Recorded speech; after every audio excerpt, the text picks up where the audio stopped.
Hi, welcome back to Brooksy's Bass Corner. Today I'm going to be reviewing this Trace Elliot and Status T bass, one of the original 15 4-string models that were made back in 1995 for Trace Elliot's 15th anniversary.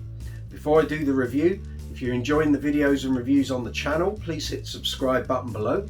Hit the notification bell so that you receive notifications when I post up new videos, and please give the video a thumbs up, I'd really appreciate it. If you have any questions or comments regarding the bass or the video, leave them below and I'll come back to you as soon as I can. On with the review.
Designed by Mark Gooday of Trace Elliot, along with Rob Green of Status Graphite, the T-Bass was introduced to celebrate the 15th anniversary of Trace Elliot back in 1995, and originally only 15 4-string basses, of which this is one, and 15 5-string basses were produced, one of each model going to Trace Elliot's preferred distributors. But such was the buzz around this bass that a production model was soon on the market and available in 4 and 5-string formats in various colours, and over the next 3 to 4 years various formats, finishes and limited editions were also produced, including a split coil precision variation. The T-Bass was then retired until 2008-2009 when Rob Green resurrected the design, incorporating Status's graphite neck technology. Mark Gooday, by this time 12 years in with Ashdown Engineering, also used the T-Bass blueprint when launching the Lodestone range in 2009-2010. But back to this bass. At the time it was a breath of fresh air with some unique features such as the inclusion of graphite rods in the neck for improved stability, monorail bridge units which hadn't really been seen before at that time, brass position markers along the side of the neck, the inclusion of a zero fret, and most markedly of all the 3D headstock design, which placed the machine heads in a more comfortable position for the player. However, the headstock design was much debated, and still is, and you either like it or you don't. The Super Jazz format was always going to appeal to a considerable number of bassists, and this package with its design tweaks and interesting touches certainly presses many buttons for many players. The powerful EQ does much to push this bass's tone to the forefront of any band mix, and anyone that has owned a T-bass will comment on the power and thoroughly forceful tone that these basses project. The neck profile, fingerboard radius, string spacing and nut width are very much in the comfortable jazz bass realms, and afford the player a great deal of comfort, as does the rounded body edge and contouring.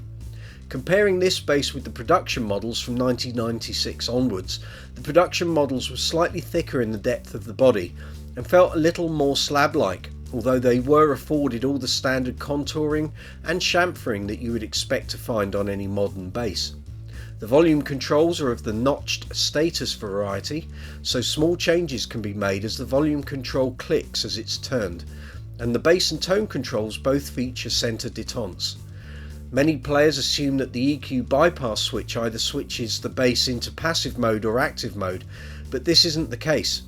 In either mode, the circuit uses the 9-volt battery. The switch merely brings the EQ in and out of play.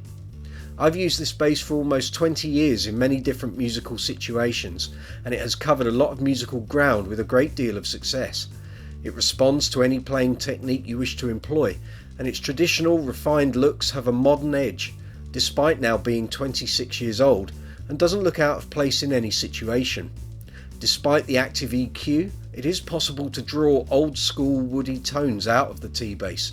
You merely need to experiment with the pickup volume controls to find the tones you require. No matter what your preference, the T-bass works in any band mix. Versatile and adaptable, with modern classic looks and single coil tones to die for, it really is mightily impressive.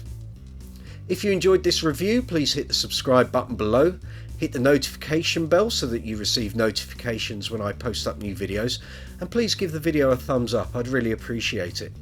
If you have any comments regarding the bass or the review, leave them below and I'll come back to you as soon as I can.